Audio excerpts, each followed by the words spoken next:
Görüyorsunuz, anlatmaya gerek yok. Güzel ilçem, Mustafa Kemal tam bir doğa harikası.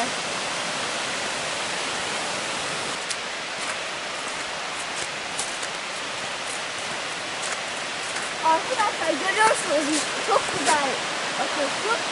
Size su şelalesiyle ilgili birkaç tane temel bilgi vermek istiyorum. Suruç şelalesi 38 metre, yaklaşık 38 metre yukarıdan aşağı doğru akar ve ilkbahar ve yazın her yer yeşil olur, çok güzel olur. Sonbaharda her yer sarı ve turuncu yapraklarla toplaşır, çok güzel durur. Böyle kışın da gördüğünüz gibi her yer beyaza bürünür. 4 mevsimde çok güzel, benim güzel ilçem. Muhteşem akıyor.